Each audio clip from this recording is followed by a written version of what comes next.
Thanks for doing this. Okay, just so I don't forget to start later. I've done that too many times, so I forget to start and then we're halfway through. Ordered. Okay. Great. Do you have presenter powers now, Pat? I'll check it again. It doesn't. Yes, I do. Thank Great. you. Mhm.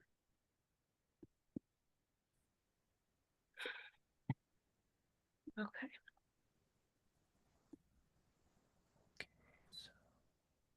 Hi, everyone. We'll give it one more minute as people are streaming in here before we get started. I'm recording this for folks who I know can't be here tonight, but do want to hear You don't. Oh, the kind of topics we'll be discussing. So I hope you brought questions. It's totally fine if you're off camera. How about everyone put in the chat something you're grateful for and where you are right now in the world.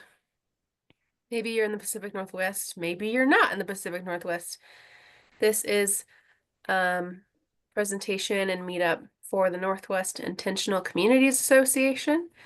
So we want to connect regional communities in the Pacific Northwest, but if you're not from the area, let me know in the chat. Or if you are, where are you from?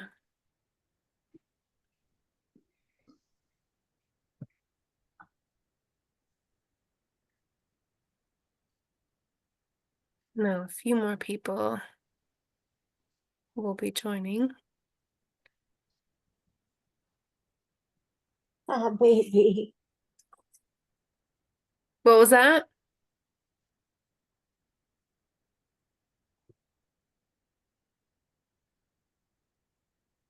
Great.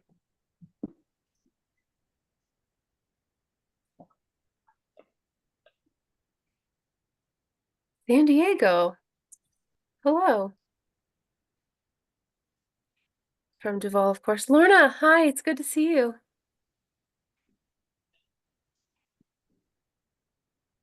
From Star Community in Seattle.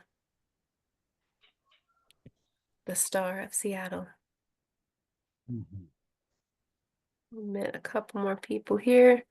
Then we'll get started. I'm just going to grab a link from the NICA page. I'm sure you saw on the event that there's a suggested donation of $10. We didn't want it to require a donation to get a ticket to join tonight. This is being recorded. We'll probably put it out there, but I'm just putting in the chat the NICA donation page. So if you feel like donating $10 for tonight, $5, more than that, it doesn't matter.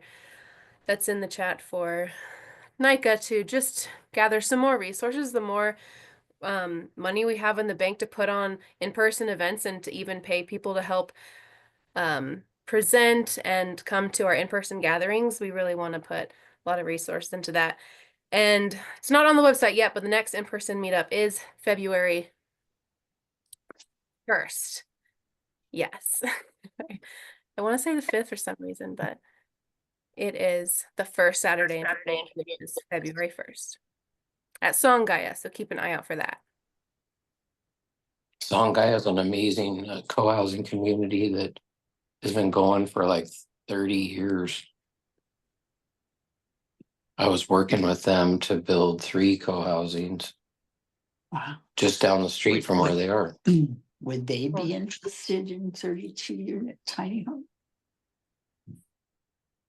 Okay. Well, Pat, we have admitted as of now almost everyone who's been waiting. So we've given it the ceremonial Zoom 5 after start time. So now that we're all here, I would like to introduce Pat. And Pat has been a member of NICA for, you can tell us your story, Pat, to start off, but I met you through NICA and had real estate or experience and development experience. And so my interest in how to reimagine housing and how to be more intentional with how we live with each other in community is where Pat and I had a lot of connection. And so, Pat, I'm so excited to hear the financing options you're going to share with us tonight and your story. And we're going to have plenty of time for questions at the end. So there is probably a Q&A option here or the chat box to ask your questions. And Pat, you can answer them as we go, or you can save them toward the end because we're going to have plenty of time for that. So Pat, I will hand it off to you. Thank you for being here. Okay. Well, thanks, Sarah. This has been great that you're coordinating and doing all this work behind the scenes. And I certainly appreciate it. Just very briefly, I have been a housing developer almost all of my career. And in the last, I would say about 8 years, I've become more involved in co-housing, co-living, and currently trying to launch my own co-living operation while I help some other people along the way with their projects. So tonight, what I'll share with you is basically what I've learned over the last 8 years in this space. And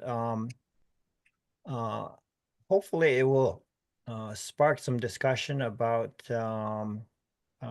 what we can do to solve some of the pressing social problems with housing, and of course the pricing, which has gone off the rails like with no brakes. So I'm going to try to make the presentation short enough so that we'll have a lot more time at the end. And Sarah, if you want to chime in at any time, if you think I'm getting too long, don't be afraid to just pull me back. Okay, so let me share my screen here and get us started.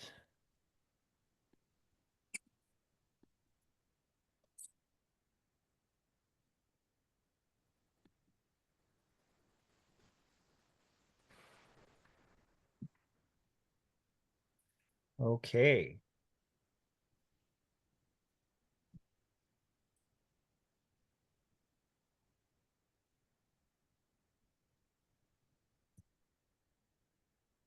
Okay, so this is going to be about community-based affordable housing. And what we'll focus on tonight is various types of community housing. And I'm sorry about all these alphabets here, but let me explain some of these. LLCs, you probably all know as limited liability corporations. Not a big player in housing, mostly for businesses, but there's a few places, including at Songaya, where they use the LLC as a form for their co-living. TICs is basically tenants in common. If you have a child or a parent that you own a house with, you probably own that house with a legal format called tenants in common. In Seattle, there's a small movement going on with co-buy, where that real estate company helps people structure financing for usually parents and children to buy a house together, or for the parent to share out ownership of their house. So that's becoming more common and a growing piece of the puzzle. It helps the child get into housing because it's, unlike when their parents were in their 20s, 30s, and you could, easily save up for the down payment. These days, it will take you half a lifetime to get that down payment pulled together. LEC stands for Limited Equity Cooperatives. The housing co-ops used to be a big part or a significant part of the housing in the United States, but it started to go by the wayside starting from the 70s, and basically you don't hear about it anymore.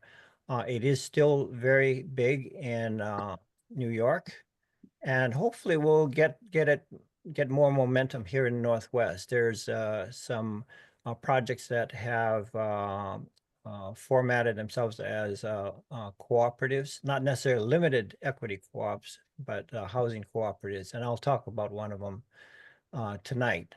Now, limited equity co-op is going to be interesting because it is a way to address the affordable housing issue, and I'll explain that.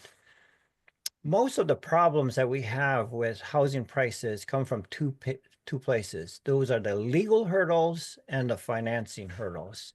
And that's where the focus of tonight's presentation will be. And then at the end, I'll go through a chart that I put together so you can compare the different ownership types, LLCs versus tenants in common versus limited equity co-ops. Okay.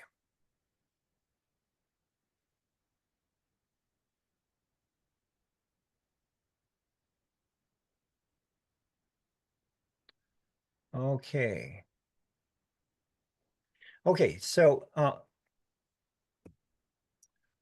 the macro picture is that unlike places that have, like in Europe, that have more of a social approach towards housing, in the United States, you know, our culture emphasizes the individual, a capitalistic economic system. We like our privacy as opposed to sharing housing, for example. And our business is basically private sector oriented as opposed to public sector. I know that in some places like Vienna, Austria, housing is provided, 25% of the housing is provided by the government. And even though it is expensive, the fact that the government is such a big player, it tempers the amount of price increases that happen. And I know that they're trying to do it in Vancouver too, but with mixed success. But we're stuck with what we have, and we have to make do with it. And that's what this talk is about, is how do we make do?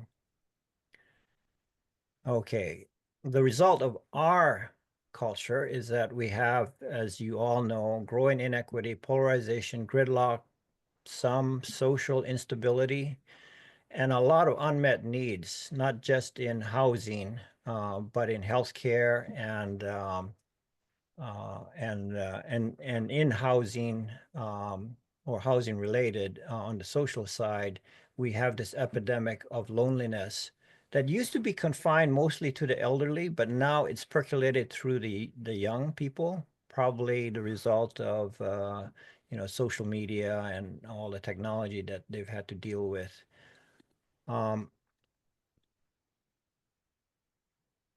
So my proposed argument throughout this presentation is that co-living or co-housing, but mostly co-living because it's kind of an extreme tool, is timely. It's time for something like that to happen. Socially, the potential solution of co-living can address some of the inequity, polarization, gridlock, instability, and loneliness because it gets people, this type of social housing gets people to work together and kind of reclaim within our DNA our ability to work together like our ancestors used to do and still do to a large extent these days, except for, you know, the culture, the economic system that we have and the culture. And you'll notice that even today, there's a lot of talk about tiny homes, about ADUs, which is accessory dwelling units, micro units that are like granny flats, and something that you might have heard of before is a single resident occupancy units, which have gone by the wayside. I don't think there's much of it that exists today, but that used to be a prevalent form of housing for low-income people.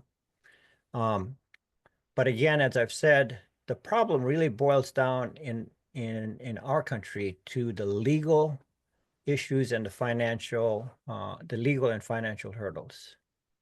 Okay, so why co-living today?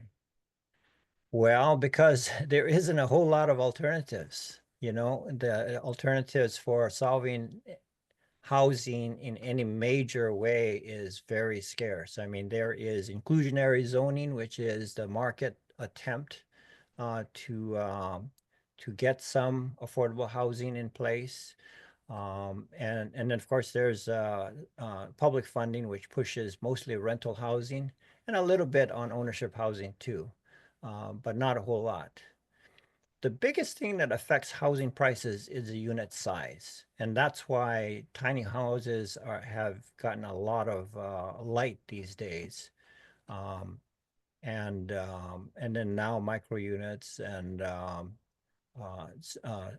very small units that are much more affordable. Okay, next to unit size is legislation. And for the most part in the past, there hasn't been a whole lot of legislation that could temper what the zoning laws have been doing over many years, basically favoring those that have housing and constricting the supply. It goes back to this thing called "not in my backyard," the NIMBYism, and because of that, at least in the state of Washington, which I think is probably one of the most progressive, they have worked over the past few years on um, all kinds of ways to get affordable housing and what they call middle housing um, supply up. And just earlier this year, the latest bill to get passed was HB 1998, which is directed specifically at co-living as an affordable solution. So thank goodness, at least our state is taking this seriously and trying to at least create the landscape for cities and counties to develop their own rules and regulations that allow the supply of housing to grow.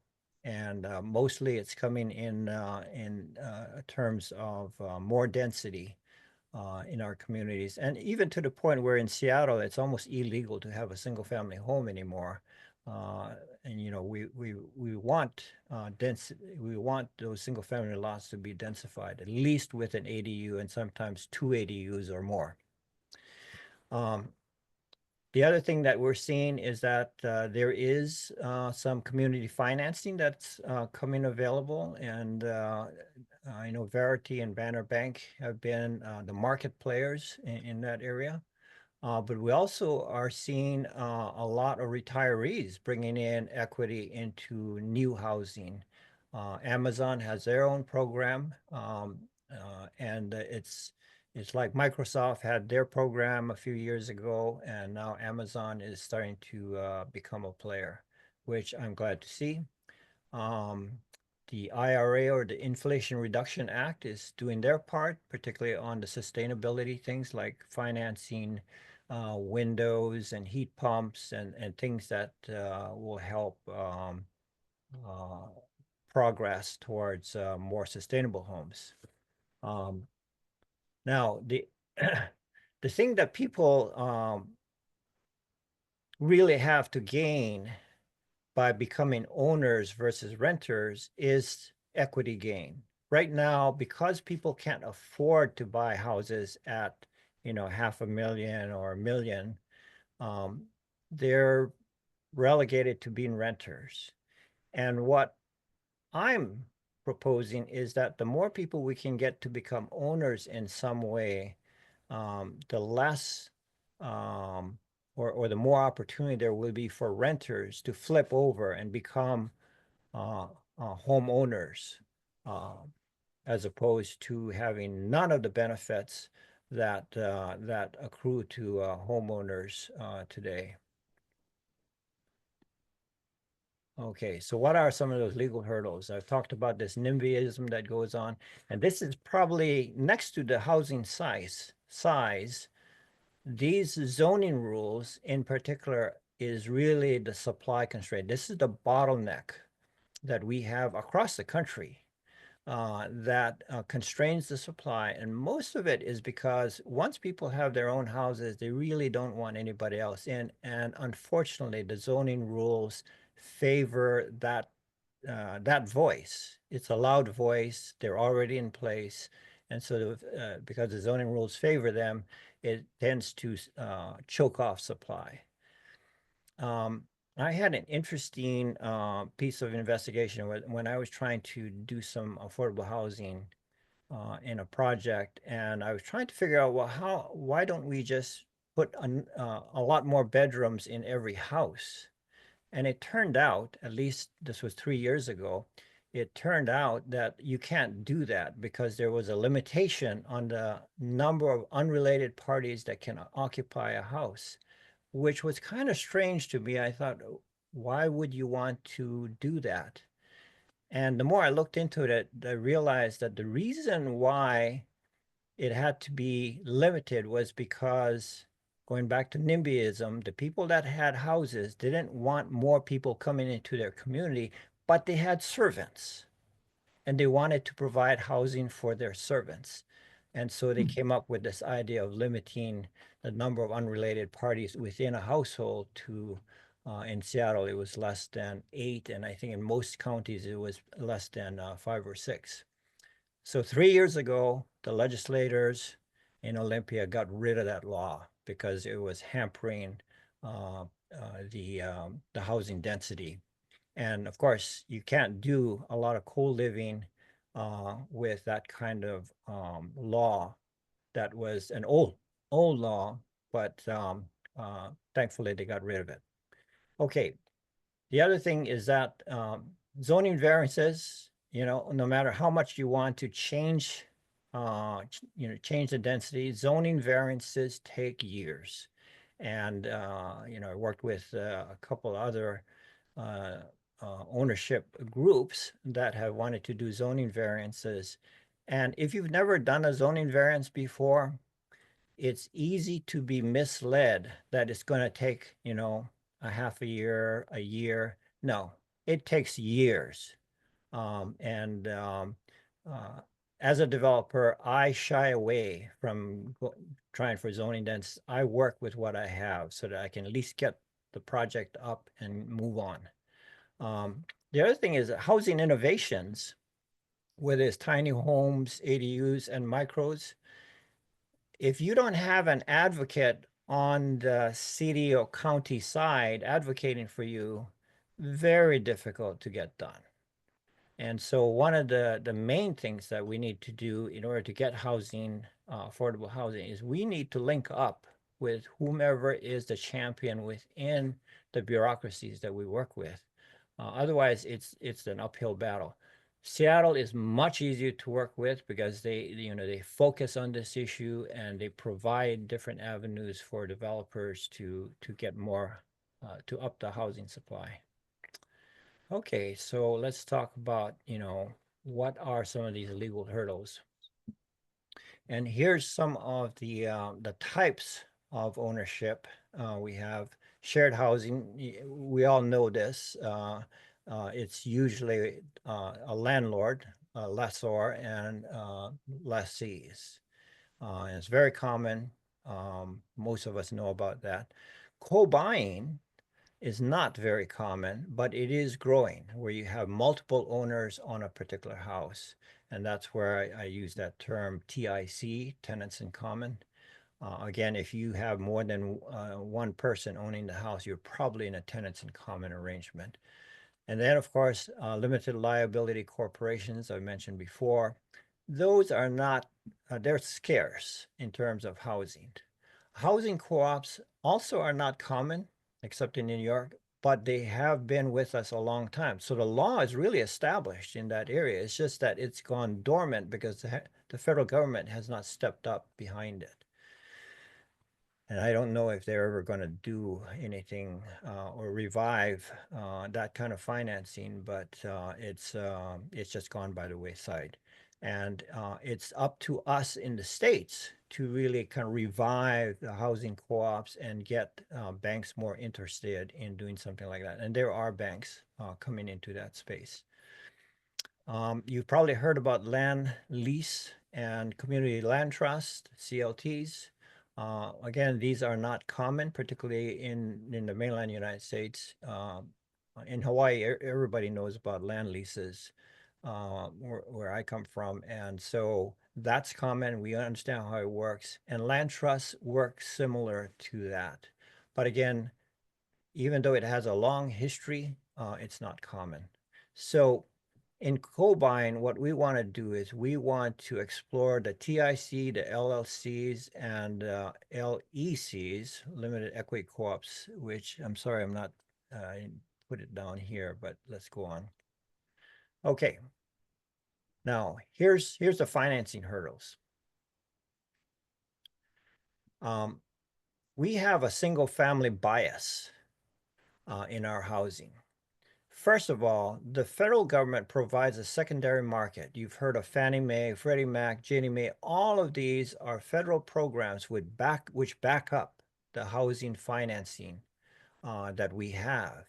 A lot of times you'll see you're going through your loan processing, and you'll see all this paper. And a lot of that paper is to make sure that the broker or the banker can sell that mortgage to the secondary market so that they can earn their fees and go make more loans, because they make loans based on the fees.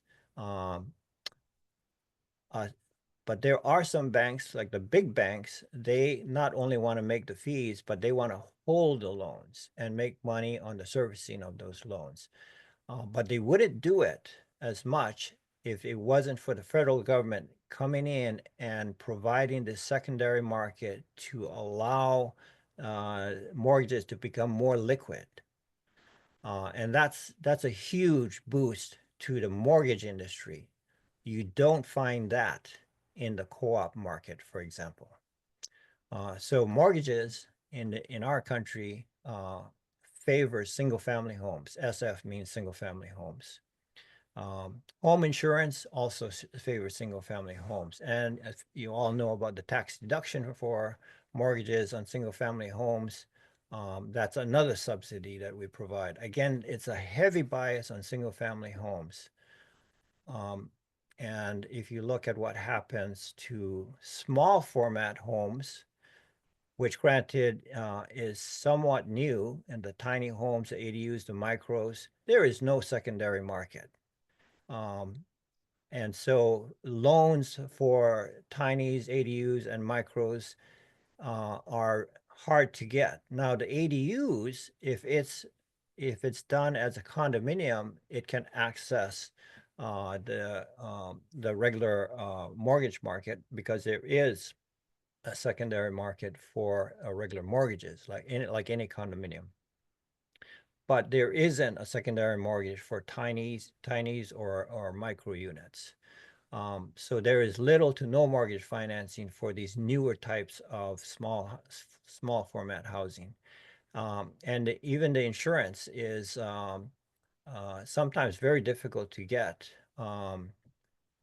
Well, it's basically a non-existent like single family homes, but and it's kind of restricted to condos as far as multifamily goes. And there is no tax deduction or subsidy except for condos, and there's low public support except for rental housing. There is quite a bit of the IRS provides housing tax credits that support our rental housing programs for low income population. Okay. Just to let you know that public funding, particularly for rental housing, has been done primarily through the tax credit program. This is called the Low Income Housing Tax Credit. The USDA also provides grants and loans. In our state, the Washington State Housing Trust Fund is a big funder of affordable housing. And of course, the city and county programs, to a lesser extent, provide money for low-income housing, but usually they don't have a whole lot of money. But they have enough money to help the developer get the project off and running. Now, the problem with public funding is that every fund has different purposes, and sometimes these purposes don't play well together. So it can be problematic to assemble a stack of financing for your project. You know, the stack can be as many as I've done projects where it's as many as 13 different financing sources. And when you are dealing in that level of complexity, you got to make sure that they all play well together. Some prevent you from getting other types of grants or loans that are quite prevalent, but you can't access it because you already agreed to the terms of a particular program. So that kind of puts a damper on trying to get more affordable housing, but none of this, well, very little of it goes towards ownership housing. And so it makes our co-living even more difficult. However, you know, seniors are retiring and they're trading down, and so they're bringing all that equity into the market. So that's a good sign. And private corporations, as I mentioned, you know, the Gates Foundation, Amazon, and Boeing have been players. So there's a lot more flexibility with those private funders than some of these public funding sources. And then on private lenders, particularly for co-ops, we're seeing, you know, National Co-op Bank, not a big player, but here in our state, Banner Bank and Verity are starting to gingerly help out.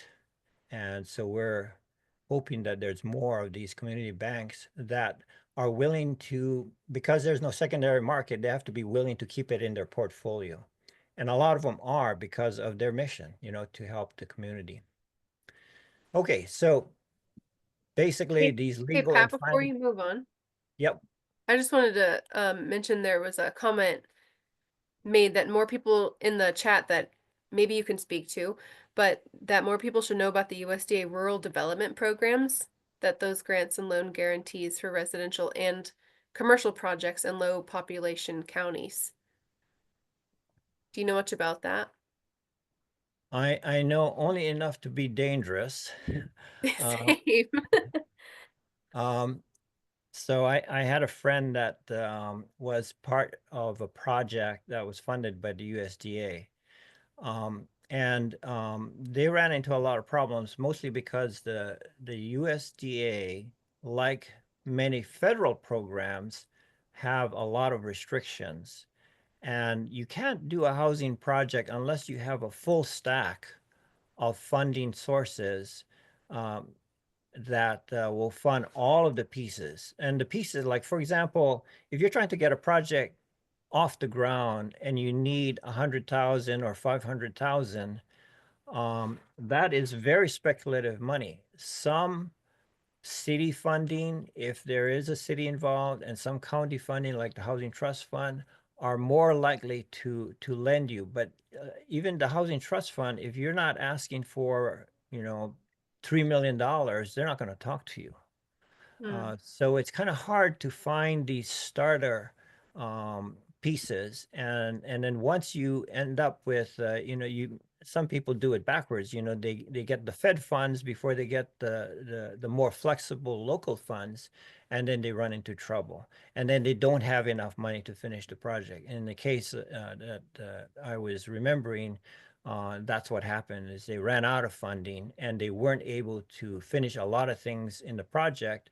And you know, the folks that moved in didn't have the money to fix it themselves, so they ended up having to deal with a lot of problems.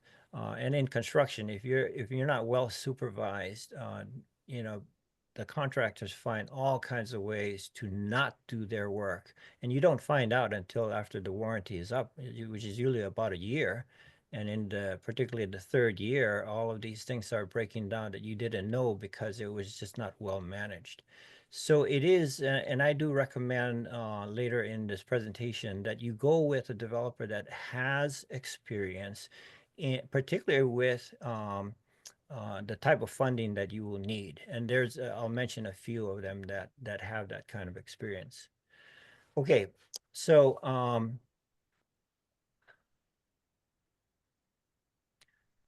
let me mention one other thing about USDA. USDA is actually more prevalent than one would think. You would think that, oh, it's only for agriculture people, but you know, agriculture is a general term that applies to a lot of like county property or non-urban property.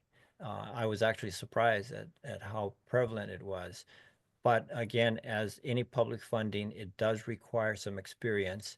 And you know, the rule of thumb that we had in affordable housing was that no matter what, try to get a first proposal in because you will learn a ton and you may not get into that funding. You may not win that funding, but the next year you'll be so much better prepared. And so with all the people that I work with, I just push them, get something in, you know, make that round. Usually in February of each year is when the rounds start, the RFPs come out, and try and get your project into one of those RFPs and get some experience because it's hard to understand, you know, the mission and all the quirks that they have. But once that funding is in place, it doesn't go away. It's very stable, and they fund according to, you know, to what their mission is. And in some cases, you know, they've come back and asked me, do I need more money? You know, because they got to spend it all. So it's just a different kind of culture compared to mortgage finance, construction and mortgage financing. Okay. So basically on both the legal and the financial, you know, start with something that is, in the case of co-living, I've recommended start with an existing building. Don't deal with zoning or building, you know, trying to do something so innovative that the city doesn't understand. Start with an existing building that has the potential for expansion is what I would recommend.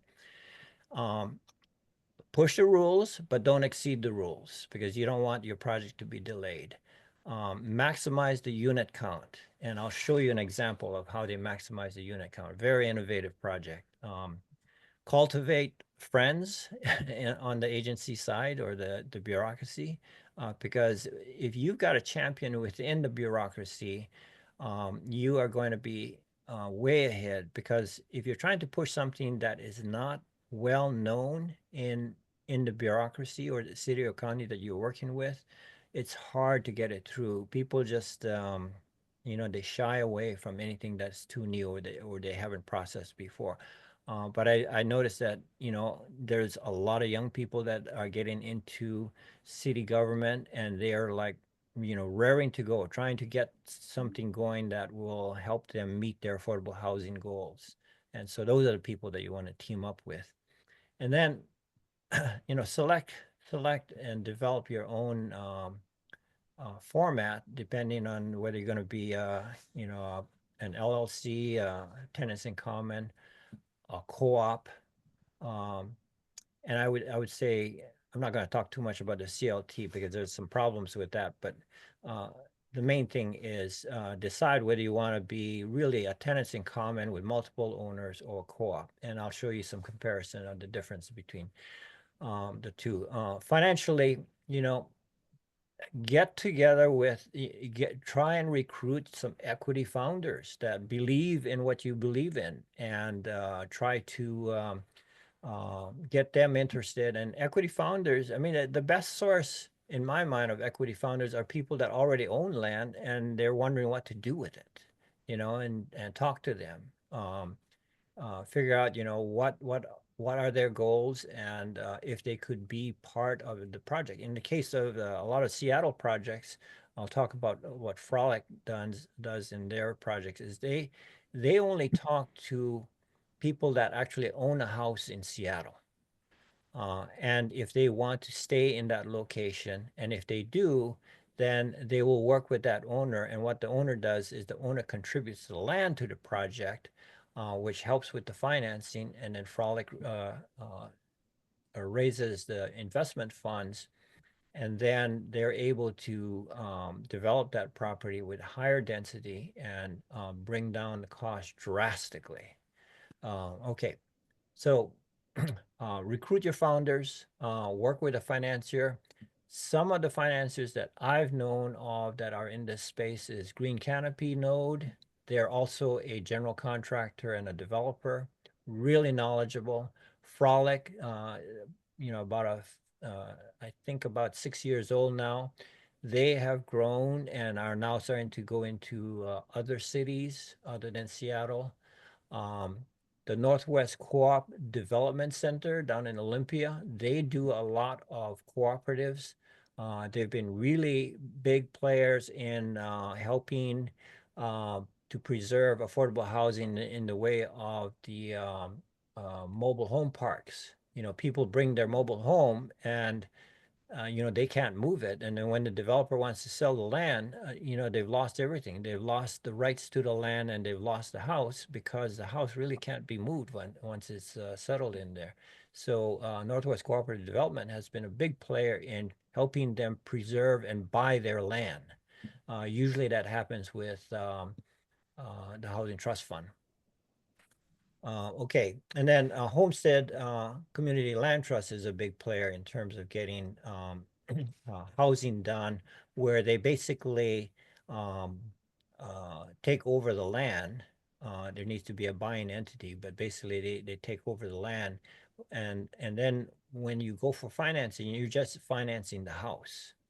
And typically the land is about 20 to 25% of the purchase price. So it's kind of like having, getting a loan if it's, 500,000 and 100,000 is just the land, then you're going for a loan that is 20% of 400,000 instead of a price of 500,000. So it cuts down on the amount of, 80% of 400,000, or 360,000 is the loan amount. So it really cuts down the amount of loan that you have to have. And of course, you pay the CLT kind of like you would do a land lease. But the main thing is it cuts down the price of the house. That's all I'll say about CLTs. And of course, whatever financier you use, you got to cultivate their champion in there. And again, they're usually looking for projects that support the community. So team up, test out the concept with them, make sure that they like your project, they're willing to finance it, get a sense of their terms and conditions, and then assemble your package with them so that you can take it out to the market and say, okay, here's what my project looks like, and do a good job, do some good renderings and in color, and get people interested. Hey, Okay, Matt, LLCs and yep. Before you move on, I have a question. There was a comment in the chat, what is Frolic? And we have answered it with links and a general definition, but you were kind of going through the different, on the last slide there, the different developers and financiers. And maybe you can clarify that. I know you went through each one of those developers there, but then at the end you were talking about bringing an idea to them. Is there a different way you would bring an idea about a community, or what kind of financing you needed? Is there a different format for how you would present that idea to each one of those developers or financiers, or is it the same general, like what is it that people are presenting if they have an idea, whether they have the land, the people, the equity, like the money, what is it exactly they're presenting, and would it change depending on who you're presenting it to? Yeah. Okay. So the people that I've listed here, these are practice developers in affordable housing. If you bring an idea, they can help you develop the idea. But if it's just a financier like Banner or Verity, they're not so much into the development piece. And so working with a financier, you have to educate them a lot more. And which means that you have to have your drawings at least more than the conceptual level, and almost to schematics before they will take you seriously. Now, that doesn't mean that they're not going to talk to you with just conceptual drawings. They want to talk to you as early as possible, but you have to be credible. And with working with any financier. And that's why I say work with a developer that has experience, because they know how to put together that financial package for the financier. And in the case of Green Canopy, they're both a developer and a financier. And so they not only know what they need to see and how to sell it to their clients, their financing clients, but they know how to put the package together. And if you've not done a project before, I would say hire someone like that that knows how to put together that financing package. Frolic does the same thing. You know, Frolic is specifically focused on housing cooperatives, not necessarily limited equity housing co-ops, but they come pretty close. But they are, you know, they've pioneered this cooperative model of working with homeowners that have property that can be densified. And they will put the package together for you and a reasonable price. Same thing with Northwest Cooperative Development Center. It's a reasonable price. Now, you could have a developer that doesn't have that much experience, but they bring like, you know, major marketing expertise or major construction expertise. But just remember that, you know, this world of affordable housing is kind of a side story to most developers, most market rate developers. And unless they actually do affordable housing, there's just a lot of subtle things that a regular developer won't get, especially if it's, you know, his first one or two projects. So I would go with players that actually have done these projects before and know how the financing works in affordable housing. Did that answer the question? That was awesome. Thank you, Pat. Okay, great. Yeah, thanks. Okay, and then this slide is just to compare the difference between an LLC and a TIC. Again, limited liability corporation. Putting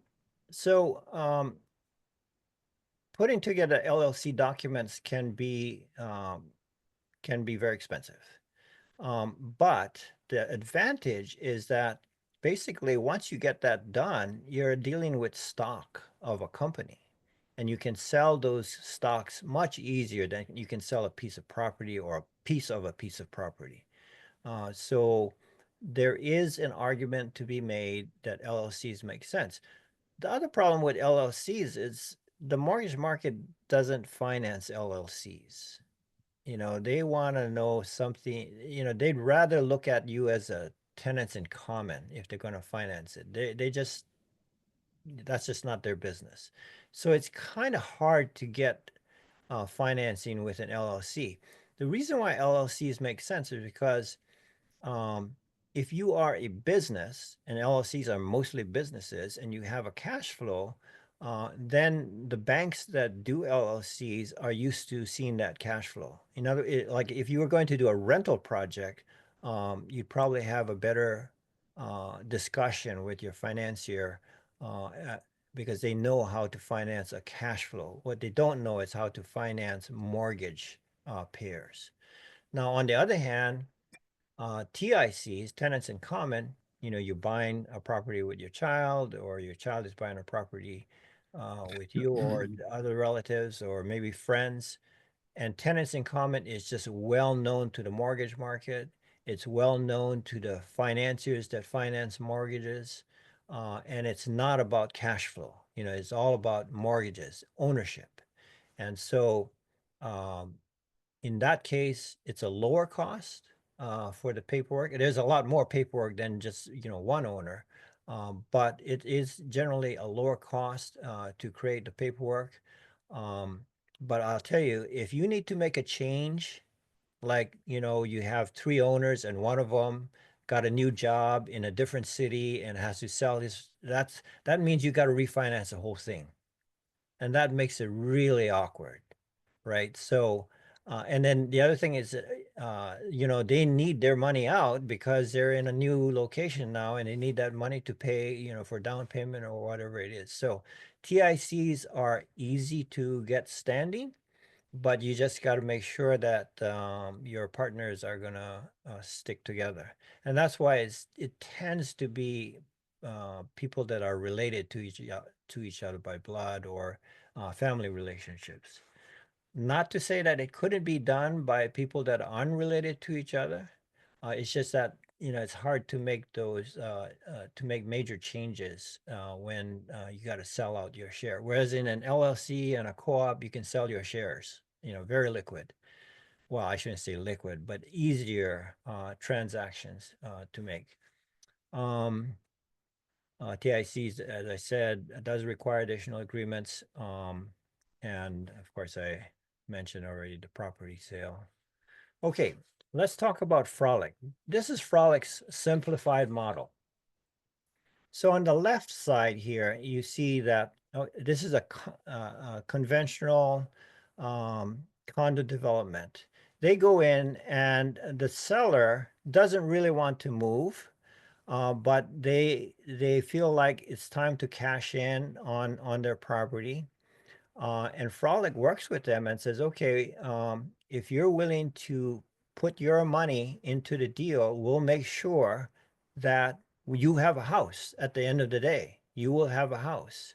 And in the city of Seattle, this is kind of common. The land will be contributed, and they can come up with a $4 million project, 4 condominiums out of a single family home at about $1 million a piece. Well, that's not very affordable, right?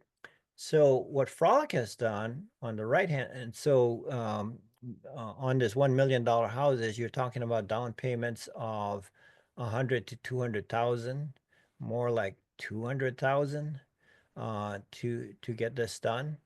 And who has 200,000 for a down payment, right? These days. I mean, even if you have high income, you might not have 200,000 to pay for this condominium. So Frolic on the right-hand side has come up with this other program where what they do is they maximize the number of quote units on the property. Now, in Seattle, it is fairly easy to get 1 or 2 ADUs on the property. And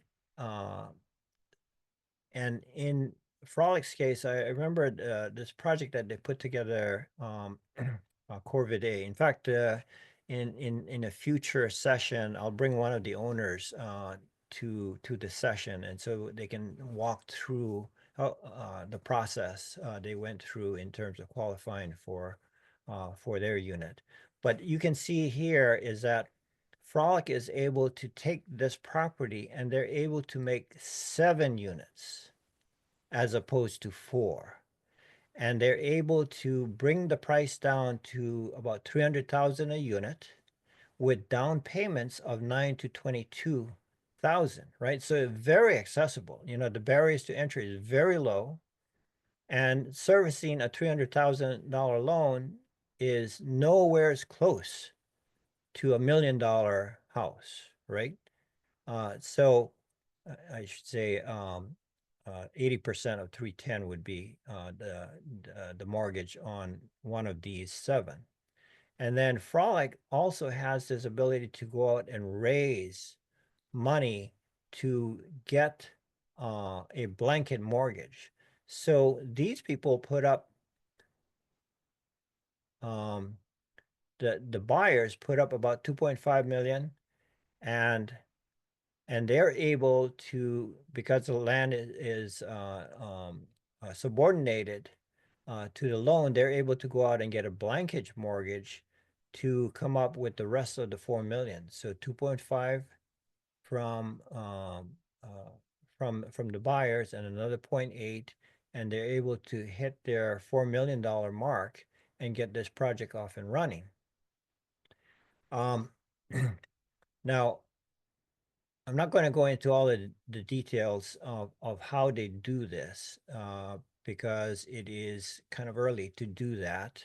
But basically what they're trying to do here is they're trying to, number one, bring the cost of the housing down so that and there's a few tricks in how they do that. But just suffice it to say that they're able to take a property that is basically the same property, but they can get 7 units they can finance it in a way that brings that cost down. And what they want to do, which I think is very heroic, is they want to keep the prices down so that the units are between 80% to no more than 120% of the area median income, which is a lofty goal for a market rate producer to do. You know, affordable housing people tend to want to stay under 50% in order to get the funding. And these guys are able to do it at 50% in some on some of the units, but mostly in that 80 to 120% of area median income. And basically what they're saying is that as long as they can stay within that band of say 50 to 120% of median income, then you will still have a gain over time because area median income goes up over time. And so Frolic can sell this property and say, you're not going to take a real big hit on this because we're going to index the prices according to the area median income. And again, it's usually between 50 to or 80 to 120% of median income. And Sarah, if you're seeing questions about area median income, I can explain that a little bit more. I can't see I'm comments. not, but the one just we're getting close to the hour, and one comment was about follow-up and recordings and where can they find more resources. So maybe Okay. we can head Yeah. towards that. So Like, yeah, good what? point. Sorry. Okay. Sorry. So this is the last slide coming up, and it's Okay. basically actually two slides. The limited equity cooperative. Let me just define what that is. It's where residents can purchase a share in the development rather than an individual unit, but they commit to resell their share at a price determined by a formula that is meant to maintain affordability to at the purchase price over the long term. And what is that formula? And this last line is a key. The formula could be indexed on HUD's area median income limits, which basically modulates the volatility of price. You know, the market is up and down, up and up, up and down. But if you go to HUD's area median income, it's steady every year. It goes up a little bit and not a whole lot. And if you can index according to HUD's AMI limits, then you're pretty much staying with the market, but you always remain affordable because you're indexed according to the AMI, as opposed to um, uh, you know, getting pounded by the fluctuations of what the market does. You know, this year is 15%, the next year is 5%, and another year might go by and we're in a recession and it is 0% or even goes down. And then we get out of the pandemic and it goes up 20%. You know, all that fluctuation gets modulated by HUD's AMI standards. And so what Frolic tries to do is they try to stay within the AMI standards to modulate that volatility. Okay, and then here's a comparison of the different LLC, TIC, and LECs. And let me just point to the last column, the LECs, and you'll see that let's see on under the item column in the first column, I asterisk those things that are most important to affordability: low down payment, easy for the owner to change, um, uh, meaning you can sell your shares. There's some equity accumulation, and for to address things like inequity, this is the type of ownership that applies the brakes to prices. In other words, yes, you're going to end up going in the same direction, but at least in this case, this kind of mortgage or this kind of financing applies the brakes and says, we're not going to go down this hill without brakes. And the other thing is that yeah, so the LECs have a yes on low down payment. Easy to change owners is another yes. Equity accumulation, yes, but it's modulated. And then finally applies brakes to financing, which I think is a thing that is important for us as people that are interested in the good of the community as opposed to just the individual. And we can come back to this if necessary. Let me go on to this summary. So in summary, then, the problems with housing affordability is really rooted in our type of culture where we value the individual over the over the collective. And the result is, dysfunction. Most of it is supported by, our legal and financial system, which basically constrains supply, making prices go up. It's like runaway prices with no brakes. The limited equity co-op is, you can look at it as a way to not only have access to housing, but it also contributes to the wider community in that it is a way to apply the brakes. In other words, temper the market fluctuation that we have been subject to. Okay, that was a long 30 minutes. So let me get It out of this. is so informative. And Pat, I just was thinking, I'm so glad I recorded this, and I just put that in the chat that this recording I'll put on the Facebook page. Anyone that has questions, throw them in the chat now. And I do want to say, or your email address, I'll send a follow-up email, but also if you aren't a member on the NICA page and you get our emails, I'll add you to the newsletter list too. And I did want to say that I think on Zoom, I scheduled it till 8:15, but I think on Meetup, it goes by 30 minutes, so we're scheduled till 8:30. We'll stay as long as we need, and Pat, you can cut us off whenever you're ready, but I think we'll have a hard cutoff at 8:30, and we'll open it up for questions now. And anything else, Pat, you want to say to wrap up your thoughts now while we wait for questions, perhaps? No, I think as far as the summary, I pretty much summarized, at least from my point of view, the issue that we're dealing with and a potential solution that, we in affordable housing circles are trying to figure out how to make happen. So with that, let me know if there was anything that you had a question on, or maybe you had some thoughts on other ways of addressing this problem. Well, I was taking notes and I have a list of questions if no one else has any questions for Pat.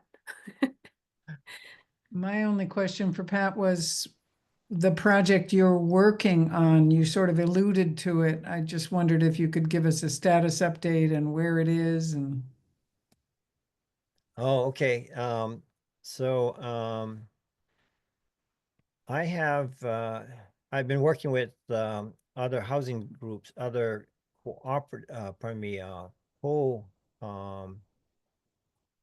co-housing groups with their projects. But I've also had my own pet project, which is my own house. And I've renovated it so that it can hold as many as 7 people at this point.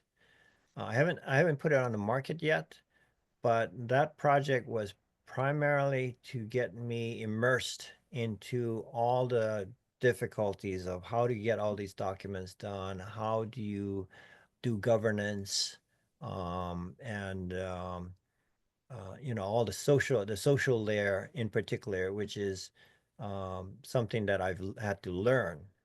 And fortunately, I've got some good friends in particularly in CoLiving that have helped me, learn that layer. And so I feel brave enough that I'm willing to go out with a product that will be my first experiment into how do you get this kind of housing done, and hopefully a model that I'll know how to replicate, over time. Thanks for the question. There is another question in the chat from Spar. Do you have any thoughts on finding funding for acquiring large existing buildings for residential conversion, like a mall or school? Great question, Oh. because the commercial real estate market right now was like, what's gonna happen? Yeah. Yeah, i- if you're talking about a large project, and I come from that area where all my projects have been large projects. If it's going to be affordable housing, I would go to projects that can qualify for state funding. And for example, I think it would be great to take some if with the lower birth rate. Um, there are some schools and some churches that have come onto the market, and in those projects, um, if they can hang in there and be part of the project, that is a key piece of financing. If you can get them to hang in there, and so I would say um, that if you're in the real estate business, go look for those properties that are potentially large projects. And large, I would say, in this market would be something that is capable of housing 40 to 50 people, which is kind of a magic number in um, co-housing. It's the number that has enough people to get the work done, and they know each other so well that they self-govern. They don't need a hierarchy. Anything that helps with like sociocracy or compassionate listening and all those things are helpful, but it's much easier to deal with a project of that size. And that tends to be between 25 to 30 units of housing. And within that, you can have co-housing. I mean, co-living. You could have a big house with 4 bedrooms, and have some co-living pieces as well within that larger project. The follow-up comment to that was my current project is aiming for a boarding school with about 150 bedrooms. And someone else made a comment earlier about, look at polestarvillage.com. We are months from final approval for 144 units on 20 acres in Fort Collins, Colorado, and it includes co-living, co-housing, and even a Tennessee and Common TIC. Still working on construction financing. That's interesting because construction financing and how the house or the property is financed from the beginning is a big part of this discussion. It's really interesting. There are just current financing products that just don't exist yet, Pat. Do you feel that way, that some of what is needed here just doesn't exist in the financing product marketplace, and that what we're doing is actually imagining products that could be created? Well, definitely we want to be on the imaginative side, because that's required to solve the affordability issue. But I would say with a lot of large projects,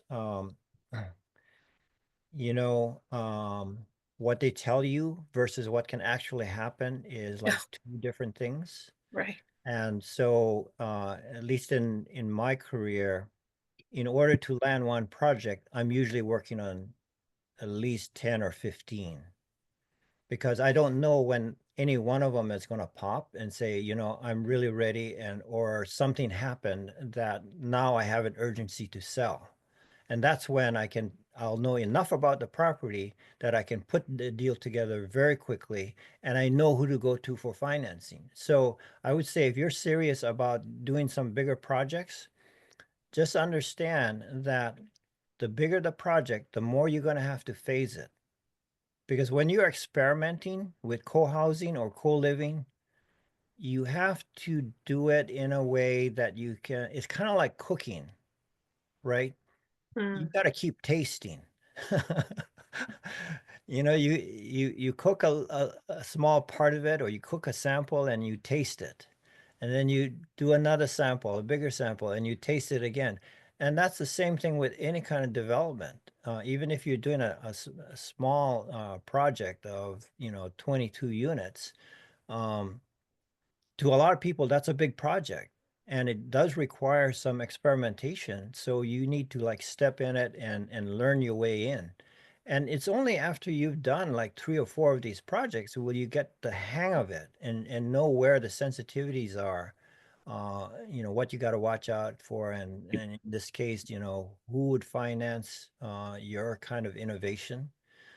So there's a lot of learning curve, and I would say that um, I like to see all these brochures about these big projects, but I know when it comes down to it, it's not easy to finance. There just isn't that kind of. Um, I mean, yeah, there's some crazy money people out there sometimes, but when they go to their accountants, the accountants are not crazy. So you got to deal with the reality is that they're not going to jump in unless they're running the project. If they're running the project, they can do whatever they want. But the moment they see you coming on board, they want you to be professional. And so, a professional is not going to. I mean, you're going to want to get as much money as you can, but I would say, at least in my experience, phase it to chunks that you can handle. I learned that the hard way. It's really interesting to me as someone who's was trained as a real estate agent and who was like learned to see real estate in terms of transition or like being that part of real estate is the transition period in which the ownership turns over. To hear you as a developer say that it's the same way that so much of the deals and things you're working with don't pan out. Like that's just an interesting trend to me. I'm just noticing that like it's like every side of making these things happen. I mean, I've said before that communities are one of the most complex things in the world, and I just think that's just a testament to that. Like it's just hard for an idea to come to a thing and then that thing to come to fruition. So anyway, one of the questions is about HUD loans, Pat, products 221D or 223F. Do you know anything about those? Oh boy, I actually don't. Those programs, I remember dealing with, but it's been such a long time that I wouldn't be able to give you good information on that. Sorry. Okay. That is all right. I don't see any more questions in the chat right now. Someone has questions about Frolic. Yes, from iPhone. Hi there. Thanks for taking my question. Yeah, happen. Frolic, I'm wondering when they finish the project, are they the owners actually own the property? Frolic has nothing to do with it in the future. Is that correct? There's Well, no residual ownership or sort of connection with Frolic? yeah. So, Frolic, Frolic is in it primarily for reputation. If that deal starts to fall apart after they leave, they're gonna take a big hit on their reputation, and that's for a young organization like that. That's really important. So they're gonna make sure that it is well financed and that it is organized. Now they're very young. Their first product just came onto the market, and as I mentioned before, one of my friends actually bought in there. So in the future, whether it be February or some other month, she's willing to come on and actually talk about her experience with Frolic.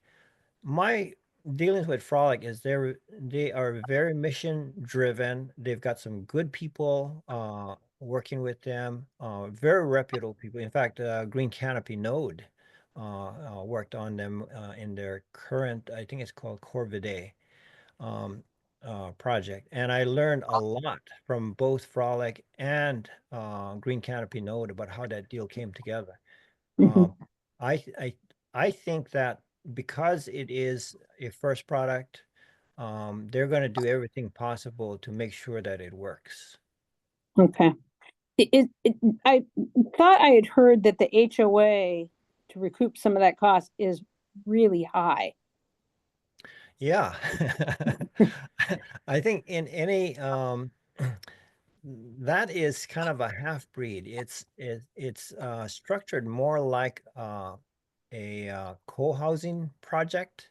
Mhm. But because all the buildings are connected to each other physically, it it's easier. It is more like a co-living project. Now the units are separate, are financed like condos. It's not like one big mortgage on one big house.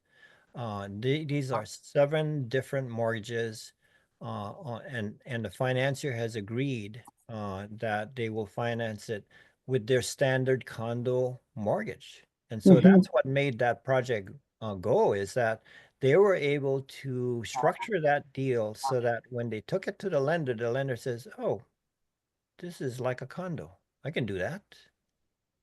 Right? Okay. So I think that was brilliant on their part to do it, but I think they were forced into that position because there really is no co-op. The pure co-op that they were thinking that, everybody would own a share, like 1 share or 1,000 shares, and then just lease, one of the units. That was a good dream. It just didn't pan out that way in the Mhm. financing market. Mhm. Finance came in and said, we don't understand what that is, but if you can cut this up and make it look like a condo, we'll finance that. Mhm. And so what you ended up there in their projects is you ended up pretty much like a co-housing structure where every unit is a condominium.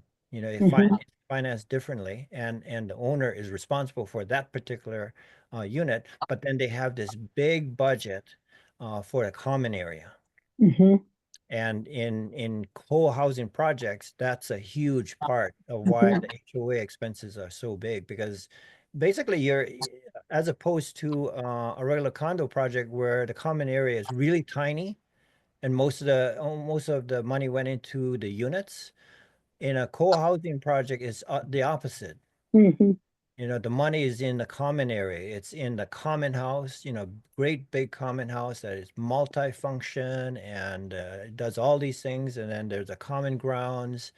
Most of the investment is about how to get people to work together and love, Mhm. being together as a community as opposed to individual units. And Mhm. so, yeah, the HOA expenses are going to be high. Okay, okay. Thank you. I just have a couple other questions. I'm sorry to take your time on this, but I appreciate your presentation. Can you speak again to the state funding projects? When you said schools, does that mean schools that are uh set to be, or even school district buildings that are set to be demolished, or they want to sell the property and there may be state funding available for a group to come in and take over that property for something like Yeah. co-living, co-housing? Well, um, if you're dealing with a city property or something that is where there's a government involved, then I think it helps to smooth out the transition and perhaps the financing too, because you've got government agency talking to government agency, and they can understand the deal beyond you, right? So I like deals that where if my funding is coming from a public source, particularly a city or a county source, and the school is a city or county source, um, the financing, I think the conversations will be much easier to have because the mission is aligned. Of course, the school is different than a housing project, but at least from a public standpoint, the mission is so much more aligned. And similarly with churches, there's a lot of alignment with some of the public funding. And with any kind of public funding, they're not trying to make money on it. That's not their mission. Their mission is, a public purpose. So as long as you can line up the public purpose with each of the funding, and they play together, then you can get a lot of money pulled together. But if you get attracted to one piece of funding, let's say from the Housing Trust Fund, and you don't pay attention to all of these other more flexible funding sources, you're not going to finish the project because the Housing Interesting. Trust Fund is not going to fund everything. There's very few funding sources, public funding sources that will fund everything. And even in private market, private development, you got to have your investors lined up to do all of those other things that the financiers and the funders won't do. Okay. Okay, so folks with, let's just say they have equity in their homes, but they can't afford, traditional co-housing. So this might be a possibility to seek out county, state, or city funding. And are those generally advertised, or is it something that's really kind of a needle in a haystack to find? Or is it what you're talking about, advocates, within a bureaucracy? Is that finding Yeah. those advocates? So if you go to the Washington State Housing Finance Commission website, they are the clearinghouse of all the public funders, including the federal program, the Federal Housing Tax Credit Program, which is the 800-pound gorilla of affordable housing. Again, that's almost strictly rental housing, but it is the 800-pound gorilla for Fed involvement in affordable housing. Yeah. So if you're talking to a city that that is wanting to sell their property, well, they need to raise money, and that's why they're selling the property. And what I would say is that just the benefit of having the outgoing owner and the new funder probably more mission aligned, and which Yeah. makes the conversation easier. Um, can you go back and ask your question again? I'm not sure I'm getting. Sure. I guess I was just curious about, finding the agency and the funding for those properties. So for example, let's just say there's a school district that wants to get rid of a building, and a group of us want to go in and purchase it.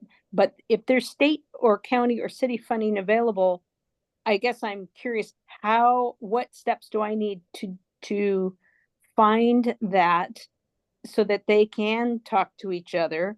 And I hear that you're saying too that there should be multiple funding sources, and maybe for that agency, or from the potential buyers themselves, and financiers and the state agency. I might be wrapping up those questions all in one thing, but Yeah. So okay, thanks for repeating the question. First of all, um, the Washington State Housing Finance Commission is a big website. You can get lost very easily with all of the different funding options. Depending on what you want to do with the property, if you want to do rental housing, then you need to look at the Housing Tax Credit Program. That funding comes out yearly, usually in the month of late January, February. They come out with what they call the request for proposals. And in order to qualify for the request for proposal, you have to have some tie to the land. In other words, you put down some good faith money, or somehow you've tied up the land. And okay. and then you can take it to them, and you can put your application in that. You can take that same application and start hunting for local funding, going down to the state level, the county level, and the city level. If the city is behind your project, they can help you start up. And they don't come up with a lot of money. 50, 100,000 is about their limit. Okay. But you can, so you can look at it this way. You got to build your financing stack. Your financing stack usually starts with your local government. Pardon me. It starts with your investors. If you can get somebody like Boeing or PACCAR, or some local investors that are interested in this space. Amazon apparently is interested. If you can get that, those are the most flexible pieces of funding that will get you started. At least they'll help you tie up the land if you don't already have that money. And you can tie up land for less than $50,000, depending on how good you can negotiate. But you need to tie up that land for a significant number of months, which will allow you to go after all of these other pieces of flexible funding, so that you can build up a war chest of, say, 200 or $300,000, that you can process all those permits and approvals. Okay. Okay. So you start there, and then once you have that property tied up, and you're now starting to do drawings and investigations, then you prepare for, the annual RFPs that come out. If you're doing a big project that requires tax credit funding, or if you go into the housing trust fund for their, whatever they're allocating, usually about 3 million. And a project like that, I think, is probably in that neighborhood. If you're talking about 150 units, that's like 3 co-housing projects. Yeah, yeah, Um, okay, and in that case, I would definitely phase that out so that you have projects that are more suitably sized for what the funders are used to. And they're used to, like, you know, 22 to 30, 20 to 30 unit projects, if it's talking about affordable housing. And then okay, if you're talking about ownership, affordable housing, I would say, well, Habitat for Humanity, they usually do some pretty big projects, and they are the big players in ownership housing.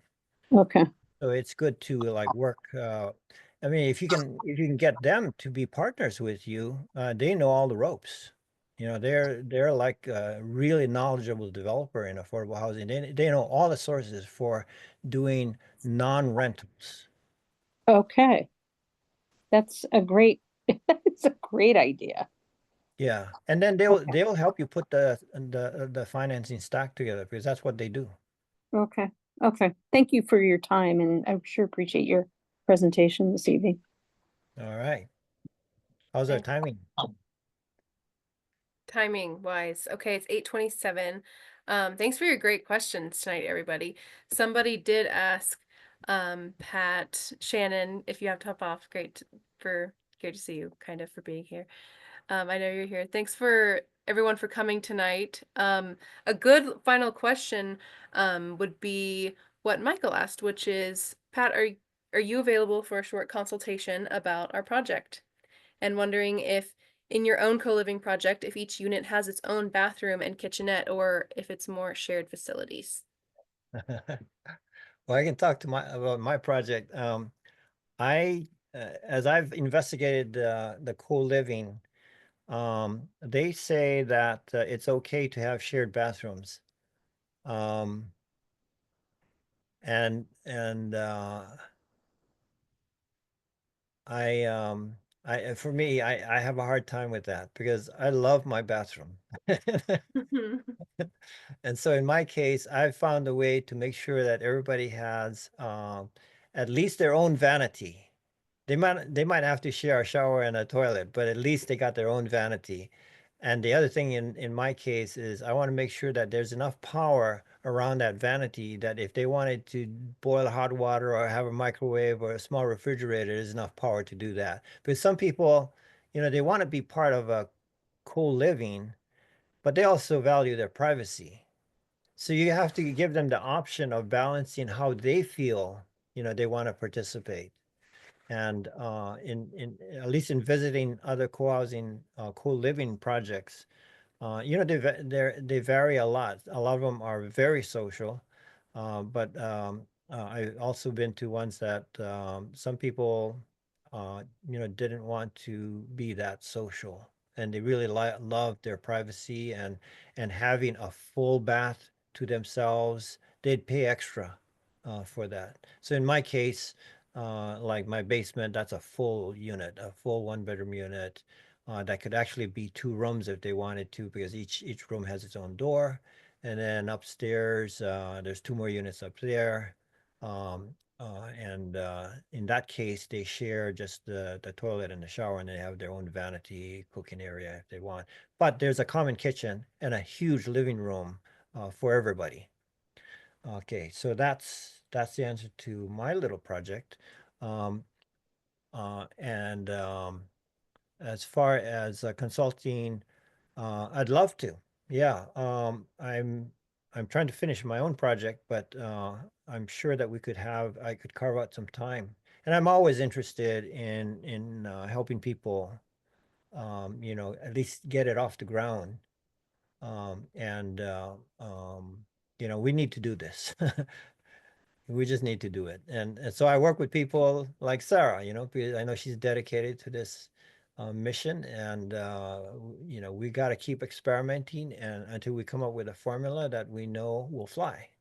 And you know, my thing is I've been burnt on large projects where I've got like huge funding, and it is such a big risk because you don't know if the funder is going to stick with you on a big project. Whereas on a small project, it's pretty sure they will stick with you.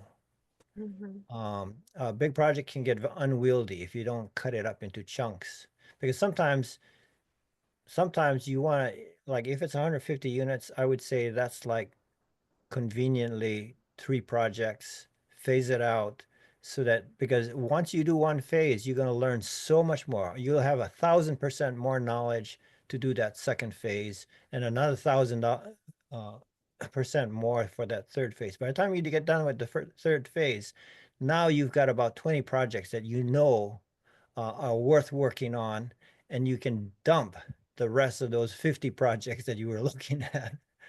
In other words, you become so good at the numbers and the signs of what you think can work and stick, that as soon as you get a funder and you know exactly what project to direct them to in your inventory of choices.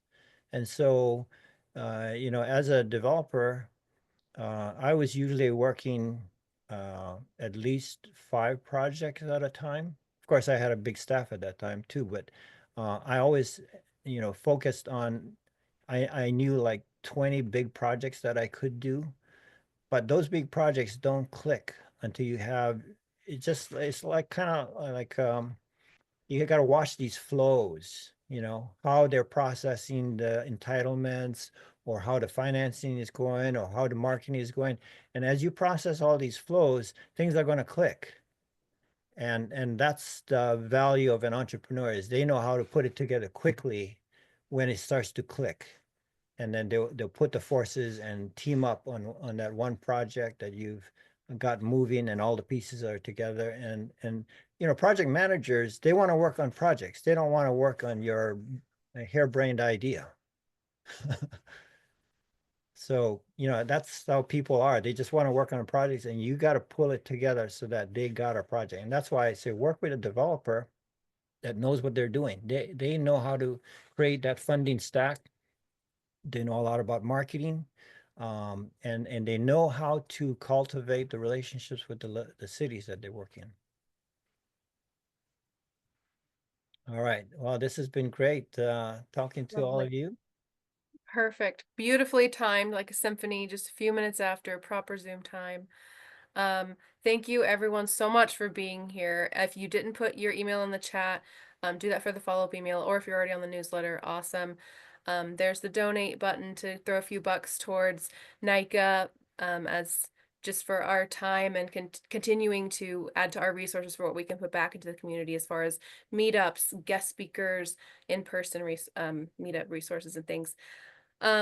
There was one final thing I wanted to acknowledge before we hopped off, and that was just as you were speaking, Pat, like, yes, we have to do this. NICA, something the board is talking about is how we can offer something like consultations as more of a flow, like people, I want NICA to be known as like the place you come for in our region for regional resources for communities, and that's what we're here to do. And so we're just going to try to streamline that service going forward too, as well as these meetups. So thank you for being here and bringing your questions.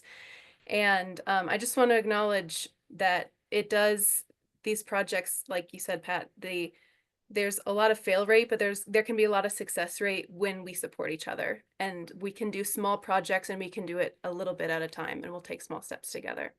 So thank you, everyone. Any final words, throw in the chat or just unmute yourself. I'll stop the recording now. Yeah, so. thank you again so much, Pat, for that very informative presentation, and Sarah for facilitating. And great to see you again, Lorna.